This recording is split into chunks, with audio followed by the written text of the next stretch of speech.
بخاری صاحب ایک طرف مذاکرات کی باتیں کری پاکستان تحریک انصاف کے ہمارے پاس مذاکرات والی آپشن ہم ختم کر دیں گے جس طرح شوکت یوسفزئی صاحب کہہ رہے ہیں، لیکن دوسری جانب علی امین گنڈا پور کی یہ اس قسم کی بیان بازی اس کو کس طرح سے دیکھتے ہیں؟ کیا لگتا ہے آپ کو یہ اپنے لیے مذاکرات کی راہ ہموار کر رہے ہیں یا مزید دشوار کرتے نظر آ رہے ہیں؟ وہ نا کبھی کبھی مجھے خواجہ آصف کے جو کوٹیبل کوٹس ہیں نا وہ یاد آتے ہیں بہت زیادہ. اس نے کہا تھا نا کوئی شرم ہوتی ہے کوئی حیا ہوتی ہے. یہ جو بھاگنے کی باتیں کر رہے ہیں نا یہ ان کو تو میرے خیال سے یہ حق نہیں پہنچتا یہ بات کریں. یہ تو 5 دفعہ فرار ہوئے ہیں بھاگے ہیں. اچھا تھوڑا سا ابتدا سے اگر آپ مجھے اجازت دیں گی تو میں بتاؤں گا آپ کو کہ ان کی گاڑی سے شراب کی 2 بوتلیں نکل آئی تھی اور پولیس ان کو جب گرفتار کرنے لگی تو کچھ 3.5 میل جس رفتار سے یہ بھاگے تھے وہ میرے خیال سے شاید ویڈیوز کے اوپر بھی موجود ہے وہ. تو ان کی بہادری کے پھر 2 قصے یہ کہ جب یہ 2 دفعہ لاہور پہ حملہ آور ہوئے جس طرح آئے اور جس طرح غائب ہوئے، پھر اس کے بعد 2 دفعہ اسلام آباد پر اب تیسری دفعہ بھی کر چکے ہیں. یہ جاتے کہاں ہیں؟ یہ غائب ہو کے ایک دفعہ 7 گھنٹے کے لیے، ایک دفعہ 1.5 دن کے لیے، اور اس دفعہ بی بی کو بھی لے کے ساتھ فرار ہو گئے، بھاگ گئے. اس کو تو شرم آنی چاہیے میرے خیال سے یہ بھاگتا کون ہے کی بات کرتے ہوئے. تو یہ سب کچھ تو ریکارڈ کی باتیں ہیں جو میں نے آپ کو بتا دی ہیں. ایک بات دوسری بات یہ کہ یہ جو لہجہ ہے یہ مروا کے چھوڑیں گے بانی پی ٹی آئی کو. میں بتا رہا ہوں آپ کو یہ ان کے دوست نہیں ہیں، یہ ان کے شدید دشمن ہیں. یہ لب و لہجہ تو شیخ مجیب الرحمان نے استعمال نہیں کیا تھا جب ایسٹ پاکستان ہم سے الگ ہو گیا تھا. وہاں بھی بات بہرحال جمہوری اور ان اقدار کے حوالے سے ہی ہوتی تھی. ہر چند کے اس کا نتیجہ بڑا تباہ کن نکلا، لیکن کسی بھی لیڈر نے انکلوڈنگ شیخ مجیب الرحمان یہ نہ لب و لہجہ استعمال کیا نہ اس طرح سے کبھی حملہ آور ہوئے وہ یعنی کیپٹل کے اوپر. تو ایک بات تو یہ ہے کہ یہ لب و لہجہ تو علی امین گنڈا پور پہلے بھی استعمال کرتے رہے، کوئی نئی بات نہیں ہے. کس کو ٹریگر کر رہے ہیں اس قسم کا لب و لہجہ استعمال کر کے؟ یہ اسی لیے گلا پھاڑ پھاڑ کے چیخ رہے ہیں کہ ان کی بات کا اب کسی پر اثر نہیں ہوتا. یہ جو کال تھی سول نافرمانی کی یہ واپس کیوں ہوئی ہے یا ملتوی کیوں ہوئی ہے یا چینج کیوں ہوئی ہے؟ اس لیے کہ ان کو پتا ہے کہ اب لوگوں نے نہیں آنا، اس لیے کہ لوگ مر کے جیلوں کے اندر سڑ رہے ہیں. یہ جتنی دفعہ حملہ آور ہوئے ہیں بندے پیچھے گرفتار کر کے ورکرز جو ہیں بھاگ گئے ہیں. ورکر کو نہ کوئی کھانے کو پوچھتا ہے نہ کوئی پہننے کو پوچھتا ہے، نہ ان کو سڑکوں کے اوپر چھوڑ کے یہ بھاگ جاتے ہیں. یہ بہت بڑے دلیر جو ہیں. یہ جو محمود غزنوی بننے والوں کی شکل دیکھیں تو آپ مجھے بتائیے اسلام آباد سومنات ہے کیا وہاں ہندوؤں کی حکومت ہے؟ یہ جو مثالیں استعمال کرتے ہیں ان کو یہی نہیں پتا کہ یہ کہ کیا کہنا چاہیے کس وقت میں.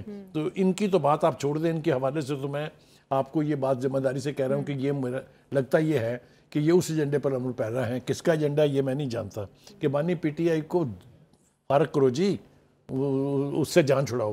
یہ جان چھڑاؤ ایجنڈے کے اوپر کام کر رہے ہیں. میں آپ کو ایمانداری سے کہہ رہا ہوں، اپنے تجربے کی بنیاد پہ میں کہہ رہا ہوں کہ یہ بانی کی خدمت نہیں کر رہے ہیں، اس کی زندگی کو اور زیادہ عذاب سے دوچار کر رہے ہیں. بخاری صاحب خفیہ ملاقاتیں بھی تو کرتے رہے علی امین گنڈا پور جس کی بات ابھی آپ کر بھی رہے تھے کہ غائب ہو جاتے ہیں. ان کی پارٹی کے لوگ یہ کہتے ہیں کہ یہ دن میں بڑک مارتے ہیں، شام کو جا کے پاؤں پکڑ لیتے ہیں کہ جناب مجھے تھوڑی سی اجازت دے دیں، میں نے پارٹی کو بھی خوش رکھنا ہوتا. اس طرح سیاست نہیں ہوتی، اس طرح سیریس نیشنل پولیٹکس نہیں کی جاتی. یہ جو میں نہیں کہہ رہا ہوں، یہ ان کی پارٹی کے لوگ کہتے ہیں کہ یہ وکٹ کے دونوں طرف کھیلتے ہیں. یہ اس کی پارٹی کے لوگوں کے الزامات ہیں کہ یہ ان کے نمائندے ہیں ان کوٹ ان کوٹ. تو ان کی سیاسی حکمت عملی ہے یہ اس قسم کی گفتگو کرنا یا کسی اور کی؟ ان کو اپنی چیف منسٹری جاری رکھنی ہے. انہوں نے پارٹی کا جتنا بیڑا غرق علی امین گنڈا پور نے کیا ہے آپ کسی دوسرے کو اس کا ذمہ دار نہیں ٹھہرا سکتے. اس لیے اب آپ دیکھیں صورتحال کیا ہے. گراؤنڈ صورتحال اتنی تباہ کن ہے کہ باجیاں جو ہیں، اب وہ باجیوں کا بھی مجموعہ ہو گیا ہے. ایک لیما باجی ہیں، ان کے ساتھ 2 باجیاں اور ہیں، ایک بشرا باجی ہے. باجیوں کی بھی عجیب و غریب قسم کی سیاست ہے، ایک دوسرے کے ساتھ بھیڑ رہی ہیں، ایک دوسرے کے ساتھ ٹکراؤ کی سیاست ہے. ایک ہی بانی ہے بیچارہ، اس کے اوپر علی امین گنڈا پر کچھ کہہ رہا ہے، ایک باجی کچھ کہہ رہی ہے، دوسری باجی کچھ کہہ رہی ہے. میں آپ کو ایمانداری سے بتا رہا ہوں کہ یہ اس کو نہ صحیح پکچر جا کے بتاتے ہیں، اس کے سامنے ایک روزی پکچر کا منظرنامہ کھینچتے ہیں جس کے اوپر ہم نے دیکھا کہ جو لاسٹ ملاقات ہوئی ہے بانی کی جرنلسٹوں کے ساتھ اس میں وہ پھٹ پڑے ہیں. انہوں نے کہا کہ یہ مجھے دھوکہ دے رہی ہے میری لیڈرشپ، اور انہوں نے لیڈرشپ کی جو گت بنائی ہے آئی وش کہ وہ ہم سارا کچھ دکھا سکیں اور ویڈیو پر کہیں وہ اویلیبل ہو تو دے ول ہیو نو فیس جو ان کے ساتھ بانی پی ٹی آئی کرتے ہیں. یہ ہوگی ایک بات. دوسری بات یہ ہوگی ذرا آ جائے تھوڑا سا شوکت یوسفزئی کی طرف. یہ گنڈا پور کو تو آپ رائٹ آف کر دیں گے، تو پارٹی کا بیڑا غرق کر کے چھوڑیں گے. کہ جس طرح کے نعرے مار رہے ہیں یہ ہر دفعہ ہر محاذ سے فرار ہوئے ہیں. یہ میں تفصیل کے ساتھ پہلے بھی بتا چکا ہوں, اس لیے ان کی بات کو تو بہت زیادہ سیریس اچھا بخاری صاحب, اب ٹھیک ہے علی امین گنڈا پور کی گفتگو کے بارے میں بتا رہے ہیں. بخاری صاحب اب پاکستان تحریک انصاف جو کہ بہت زیادہ سنجیدہ نظر آ رہی ہے حکومت سے مذاکرات کے لیے, تو حکومت کی جانب سے ڈیلے ابھی کیوں کیا جا رہا ہے, کیا وجہ ہے اس کے پیچھے؟ پہلی بات تو یہ ہے کہ جی پی ٹی آئی کی سنجیدگی مذاکرات کے بارے میں جو ہے اٹ از ہائیلی کویسچنیبل. اچھا, اس کے اوپر سوال اٹھ رہے ہیں. ٹھیک, آپ دیکھیے بانی پی ٹی آئی نے کیا کہا ہے جو لاسٹ ملاقات ان کی جرنلسٹوں سے ہوئی ہے. ان کا کون سے مذاکرات کی بات کر رہے ہیں, میں یہاں جیل میں سڑ رہا ہوں, آپ کو مذاکرات کی پڑی ہوئی ہے. تو حکومت بھی اب ان کا اعتبار نہیں کر رہی. وہ کہتی ہے کہ ایک دفعہ جا کے بانی سے پوچھیں کہ بات چیت کرنی ہے کہ نہیں کرنی ہے, کیونکہ ماضی میں یہی بانی پی ٹی آئی اسی حکومت کو پیپلز پارٹی اور نون لیگ کی لیڈرشپ کو چور اور ڈاکوؤں جیسے ٹائٹل کے ساتھ مخاطب کرتے رہے ہیں, اور یہ تک بھی کہا تھا کہ ان سے بات کرنے سے بہتر ہے میں خودکشی کروں. یاد ہے نا آپ بالکل کہہ رہی ہے کہ بانی پی کو؟ ٹی آئی تو جب آپ اتنا بڑا یو ٹرن لے کے زمین پر واپس آئیں گے تو دوسری پارٹی سوچتی ہے کہ یہ سیریس بھی ہیں یا نہیں ہے. اس وقت میں آپ کو بالکل ایمانداری سے کہتا ہوں کہ یہ شواہد موجود ہیں کہ پی ٹی آئی کی لیڈرشپ ایک بار پھر اسی دربار پہ جا کے منتیں کر رہی ہے کہ خدا کے واسطے ہماری سن لیں. آپ سمجھ رہی ہیں نا میں کیا کہہ رہا ہوں؟ جی جی بالکل, کیونکہ وہی لے کے آئے تھے, انہوں نے ہی اقتدار کا مزہ چکھایا تھا, انہوں نے ہی بقول ان کے اقتدار سے باہر بھی نکوالا. جب وہ لائے تھے تو وہ جمہوریت کے باپ تھے, جب وہ انہوں نے نکلوا دیا یا نکل گئے یہ تو وہی جو امیر جعفر میر صادق بن گئے. آپ کے سامنے کی بات ہے نا, کوئی میں آپ کو تاریخ نہیں سنا رہا ہوں. بخاری صاحب حکومت جس طرح سے گارنٹر کی بات کر رہی ہے, کون گارنٹی دے گا بانی پی ٹی آئی کی یا پاکستان تحریک انصاف کی؟ محمود خان اچکزئی کے بارے میں بات کر رہے ہیں کہ مولانا یا محمود خان اچکزئی یہ دونوں رول پلے کر سکتے ہیں. پہلی بات تو یہ ہے کہ یہ تجربہ بھی ایک دفعہ ہو چکا ہوا ہے, دوسری دفعہ ہوگا تو ہم دیکھ لیں گے. آپ کو یاد ہوگا محمود اچکزئی صاحب کو یہ مینڈیٹ دیا گیا تھا کہ آپ تمام پولیٹیکل لیڈ جو سٹیک ہولڈرز ہیں ان کے ساتھ بات کریں. وہ ابھی گھر بھی نہیں پہنچے تھے کہ پیچھے سے وہ مینڈیٹ واپس لے لیا گیا کہ میں نے تو یہ نہیں کہا کہ پیپلز پارٹی اور نون لیگ سے بات کریں. تو پھر کس سے کرنی تھی بات؟ ہو از دا مین سٹیک holder, who is in the government? جی, تو مطلب کہنے کا یہ کہ جو بیک اینڈ فورتھ اتنا بار بار جایا گیا ہے, اس لیے حکومت یہ سمجھتی ہے کہ ان میں سیریسنس نہیں ہے مذاکرات کے لیے. پہلے آپ کو یاد ہے کہ پورا 1 سال گزار دیا کہ یہ ہمارے 4 مطالبات پہلے مانیں پھر ہم کریں گے مذاکرات. اب وہ کیا کہہ رہے ہیں؟ وہ کہہ رہے ہیں نہیں وہ تو مطالبات تھے. یہ جو بیرسٹر گوہر ہیں یہ بھی بیک اینڈ فورتھ آپ دیکھیں, کبھی کچھ کہتے ہیں, کبھی کچھ کہتے ہیں, کبھی کچھ کہتے ہیں. لیکن شوکت یوسفزئی صاحب یہ بھی بات کر رہے ہیں کہ حکومت سمجھ رہی ہے کہ شاید ہم کمزور پارٹی ہو گئے ہیں, اس وجہ سے ہمارے سے مذاکرات نہیں شروع کیے جا رہے. دیکھیے ان کو 2 چیزیں جو ہیں وہ میں سمجھانا چاہتا ہوں. وہ یہ ہے کہ بھائی صاحب یہ پہلی بات تو یہ کہ یہ مذاکرات سیاسی جماعتوں سے کرنے ہیں اور حکومت سے کرنے ہیں, یہ خواب کب آیا اور اس کی تعبیر کب نکلی؟ اچھا ٹھیک ہے, جب آپ کمزور پڑے تو آپ نے مذاکرات کی بات کرنی شروع کر دی, ایک بات. دوسری بات یہ ہے کہ چلا کے حکومت کے اور اتحادی جماعتوں کے لیڈرشپ نے آپ سے کہا تھا خدا کے واسطے آ جائیں مساق جمہوریت کر لیں, مساق معیشت کر لیں. یاد ہونا چاہیے نا, at the floor of the house. یہ کوئی ایسی بات نہیں ہے جو غلطی سے کسی کے منہ سے نکل گئی تھی, یہ ریکارڈ کا حصہ ہے. اس وقت آپ نے کہا ہم تو مرنا پسند کریں گے, ان سے بات چیت نہیں کریں گے. تو جب آپ پوزیشن آف ویکنس سے بولیں گے نا, جب آپ کی پوزیشن ہلکی پڑ جاتی ہے, پھر دوسرے کی مرضی ہوتی ہے کہ وہ آپ کو اوبلائج کرے یا نہ کرے. اس وقت صورتحال یہی ہے. یہ جو مذاکرات کی جو اب رٹ لگی ہے نا, یہ لگی ہے فیض حمید کے چارج شیٹ ہو جانے کے بعد. اچھا, کیونکہ اب ایسا دکھائی دے رہا ہے پی ٹی آئی کی لیڈرشپ کو کہ دیگر گریبانوں تک بھی ہاتھ پہنچے گا اور پہنچے گا. جتنی مرضی آپ کوشش کرنے, بچنا اب مشکل ہے. اس لیے عدالتی کارروائیاں تو تیز ہو گئی, اس لیے کہ جو لوگ اپنی 3 سٹار جرنیل کو نہیں سپیئر کر رہے اور معاف کر رہے, تو وہ کسی کو تو کیا معاف کریں گے. ایک بات تو یہ ہے. دوسری بات یہ ہے کہ عدالتوں میں پروسیس تیز ہو گیا ہے. جی, آپ دیکھیں کس رفتار کے ساتھ اب فرد جرم عائد ہو رہی ہے. آج بھی 9 افراد پر ہوئی اور ٹوٹل تعداد 98 ہو گئی ہے. جی, اور 23 رہنما جو ہیں ان کے بھاگے ہوئے, یہ دوسروں کو بھگانے کی بات کرتے ہیں نا, پہلے ان سے یہ پوچھیں کہ ذرا گن تو لے اپنے کتنے بھاگے ہوئے ہیں, کتنے روپوش ہیں. تو عدالتی جو پریشر تو میں نہیں کہوں گا, لیکن عدالتی جو کارکردگی کہہ لیجیے آپ, یا عدالتی ایکشن جو ہے وہ ہو رہا ہے, اس کی وجہ سے یہ بات چیت پر مجبور ہوئے ہیں. لیکن وہ آپ کی بات who will trust them, یہ کون گارنٹی دے گا کہ جو بھی فیصلہ ان مذاکرات کا نکلے گا اس کے اوپر بانی پی ٹی آئی پہرا دیں گے؟ نہیں ہیں عادلی وہ اس کے.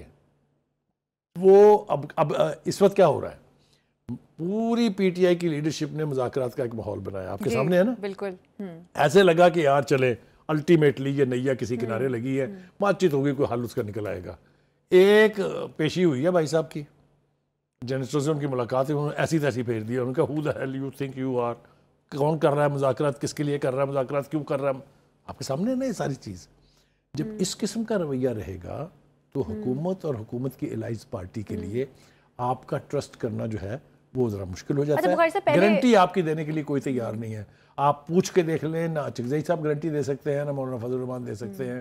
آپ گارنٹی اگر پریزیڈنٹ ٹرمپ سب دے دیں, اتنے فارغ ہیں وہ, اگر وہ وہاں سے کہیں کہ میں گارنٹی ہوں تو وہ الگ بات ہے. اچھا بخاری صاحب, پہلے حکومت کہتی رہی کہ ہم مذاکرات کے لیے تیار ہیں, اگر پاکستان تحریک انصاف مذاکرات کرتی ہے تو مذاکرات کے دروازے کھلے ہیں. اب ایسا لگ رہا ہے بظاہر کہ شاید گورنمنٹ بھی مذاکرات کرنے میں انٹرسٹڈ نہیں ہے. گورنمنٹ کیا, میں نے آپ سے جو بات کہی وہ میں دہرا دیتا ہوں. گورنمنٹ وانٹس کہ یہ سیریس ہے مذاکرات کے لیے کہ نہیں. پاکستان تحریک انصاف کہہ رہی ہے کہ ہم سیریس ہیں. ایک بات. دوسری بات یہ, ان کے پاس مینڈیٹ ہے یا نہیں کہ جو فیصلے بھی ہوں گے اس کے اوپر عمل درآمد ہوگا. اس کے لیے ان میں سے کسی کی کوئی مجال اور کوئی ہمت نہیں ہے. کیونکہ خواجہ آصف ان کے مذاکرات کو مذاکرات بھی انہوں نے کہا ہے, تو اس طرح کی جو چیزیں ہیں وہ شاید ایک نان سیریسنس بھی لگ رہی ہے. پولیٹیکل پوائنٹ سکورنگ جو ہے اس کا تو ہم اس وقت تذکرہ نہیں کرتے ہیں. میرے خیال سے اس بات کو سیریس رنگ دینا چاہیے کہ مذاکرات کے علاوہ کوئی حل نہیں ہے, آپ کے پاس آپشنز نہیں ہیں. پی ٹی آئی کے پاس ہیو نو آپشنز. ان کے پاس ایک ہی آپشن ہے کہ وہ سنجیدگی سے ڈائیلاگ کریں, ڈائیلاگ کر کے چیزوں کا نتیجہ نکالیں. لیکن جو نتیجہ ذہن میں رکھ کے وہ مذاکرات کرنا چاہ رہے ہیں کہ بانی پی ٹی آئی اس کے نتیجے میں رہا ہو جائیں گے, یہ نہیں ہونا. ان کو رہائی ملے گی عدالتوں کے ذریعے سے. اور میں رول آؤٹ نہیں کر رہا کہ نہیں ملے گی, ممکن ہے وہ بے گناہ ثابت ہو جائے تو ان کو رہائی ملنی چاہیے. عدالتی پروسیس پوری شد و مد کے ساتھ یعنی سالڈ ثبوت اور گواہوں کی موجودگی میں مکمل ہونا چاہیے. اور اگر اس میں یہ طے ہو جائے کہ یہ بے قصور ہے تو عزت دار طریقے سے ان کو بری ہونا چاہیے. ہم اس کے خلاف نہیں ہیں, کوئی بھی اس کے خلاف نہیں ہو سکتا ہے. لیکن جیسا میں نے کہا, کریڈیبلٹی کا ایشو بہت سیریس ہے.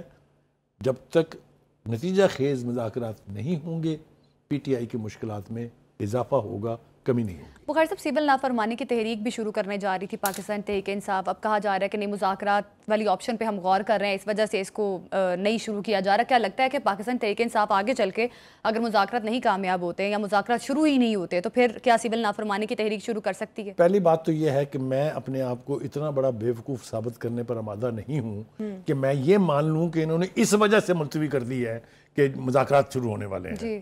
ایک طرف تو آپ دے رہے ہیں دھمکیاں, وہ کہہ رہا میں لے کے آؤں گا اسلحہ اگلی دفعہ, تو آپ کے پاس ہمت نہیں ہے سول نافرمانی لانچ کرنے کی. اگر ہمت ہوتی تو میں آپ کو بتا رہا ہوں اس وقت بیٹھ کے میں اور آپ ان کی اس سول نافرمانی کے اوپر بیٹھ کے تبصرہ کر رہے ہوتے. دیکھ لیا نا کر کے جو سلوک ورکر کے ساتھ ہوا. دیکھیں نا, سول نافرمانی کیوں نے کرنی ہے, ورکرز نے کرنی ہے نا. ورکرز کی تو میں نے آپ کو, میرے پاس یہ لمبی چوڑی فہرست پڑی ہوئی ہے جن کو انہوں نے لاوارث چھوڑ دیا ہے. میں کئی مرتبہ یہاں کہہ چکا ہوں کہ جب لوگ پیشی بھگتنے کے لیے آتے ہیں ان کے عزیز و اقارب کی چیخیں اور بیان سنا کریں. جی بالکل ٹھیک ہے, یہ اپنی جگہ ایک حقیقت ہے. جو لیڈرشپ ہے اس وقت, جو چاہے وہ محمود الرشید صاحب ہیں, چاہے وہ اجاز چودھری ہے, چاہے وہ عمر سرفراز چیمہ ہے, میں نام لینے لگوں تو وہ 18-19 بڑے سٹالورٹس کے نام ہیں. ہے کسی کو یاد پی ٹی آئی میں کہ وہ کہاں ہیں اور کیا گزر رہے ہیں؟ ان کے یاسمین راشد مجھے نہیں بھولنا چاہیے, جو بہت بڑی, میں سلام پیش کرتا ہوں اس کی ہمت کو کہ ایک خاتون, ایک عمر رسیدہ خاتون ہونے, ایک اعلیٰ خاندان سے تعلق رکھنے, ایک اعلیٰ پیشے سے منسلک ہونے کے باوجود اس نے مردوں کو بھی پچھاڑ دیا پیچھے وفاداری نبھانے میں. لیکن پی ٹی آئی کہاں ہے؟ پی ٹی آئی سنا آپ نے, کوئی بیان سنا ہو تو مجھے بھی بتا دیجیے تاکہ میں کریکٹ کر لوں اپنے آپ کو. ذکر تک نہیں کرتے ان کا, تو کون آئے گا ان کے لیے؟ اچھا بخاری صاحب, اب ان کے لیے کوئی آئے نہ آئے, فیصل وافدہ صاحب کہہ رہے ہیں کہ وہ کوششیں کر رہے ہیں, ان کی کوششیں رائے گاہ نہیں جائیں گی. پاکستان تحریک انصاف سے متعلق بات چیت کے معاملے میں جب ان سے بات کی گئی ہے تو انہوں نے تو کہا ہے وہ کوشش کر رہے ہیں. تو کیا لگتا ہے فیصل وافدہ صاحب کوشش کر رہے ہیں کوئی پاکستان تحریک انصاف کے لیے؟ نہیں, پاکستان تحریک انصاف کے لیے نہیں کر رہے. وہ کھل کھلا کے کہتے ہیں میں تو عمران خان کی جان بچانا چاہ رہا ہوں, اور وہ یہ بھی بتا دیں کہ کن سے بچانا چاہ رہا ہوں. آپ نے بھی سن رکھا ہے نا؟ جی جی بالکل, میں نے بھی سن رکھا ہے. تو دیکھیے, یہ اس طرح کے لوگ جو ہیں, فیصل وافدہ ہمارے دوست ہیں, ان کا رول امپورٹنٹ ہو جاتا ہے جب کٹی ہوئی بھی ہو نا دو پارٹیوں کے بیچ میں, تو پھر کوئی نہ کوئی ایک شخص جو ہے وہ ان کو پھر ایک دوسرے کے قریب لا کے مذاکرات کراتا ہے. یہ سیاست میں ہوتا ہے. تو میں ان کے رول کو انڈرمائن کرنے کے لیے تیار نہیں ہوں. ان کا رول جو ہے وہ امپورٹنٹ ہے, لیکن کیا پی ٹی آئی کی لیڈرشپ ان کی بات سنے گی؟ اس کا نام سنتے ہیں تو منہ دوسری طرف پھیر لیتے ہیں پی ٹی آئی کے لیڈرز. تو وہ ان کی کوششیں کامیاب ہو پائیں گی کہ نہیں ہو پائیں گی, اس کے اوپر بہت بڑا سوالیہ نشان ہے. لیکن وہ جہاں یہ کہہ رہے ہیں کہ میں بانی پی ٹی آئی کی جان بچانا چاہتا ہوں, وہاں وہ ایک ایک کا نام لے لے کے ان کی اوقات بھی یاد کراتے ہیں روزانہ. بخاری صاحب, جان تو تبھی بچ سکتی ہیں نا کہ جب مذاکرات ہوں اور مذاکرات والی جو مذاکرات کسی کے نتیجے پر پہنچیں, تو پھر یہ جب ان پر کیسز ختم ہو تو بہت ساری دیگر چیزیں ہیں. دیکھیے یہ سب کچھ ہونا ہے. یہ یوسف زئی صاحب جو ہیں یہ اس طرح کے بیانات دے کے, یا علی امین گنڈا پور صاحب اس طرح کے نعرے مار کے نہ پارٹی کی خدمت کر رہے ہیں, نہ بانی پی ٹی آئی کی خدمت کر رہے ہیں. اپنی پوائنٹ سکورنگ ضرور کر رہے ہیں کہ ہاں ہم بھی ہیں. وہ ہے نا کہ وہ شام الواجہ سنا ہے ہم نے کبھی, وہ جو بینڈ نہیں بجتے ہوتے براتوں کے آگے, اس کے اندر ایک بڑا سا وہ ہوتا ہے دھوتو سا, اس کا رول نہیں ہوتا کوئی بھی سر میں نا, وہ تھوڑی دیر کے بعد کر کے وہ, یہ اس طرح کے لوگ جو ہے ہر پارٹی میں ہوتے ہیں, صرف اسی میں نہیں ہے. تو یہ جو دھوتوز ہیں نا, ان دھوتوز کے کہنے سے کوئی فرق نہیں پڑتا کسی چیز. بالکل.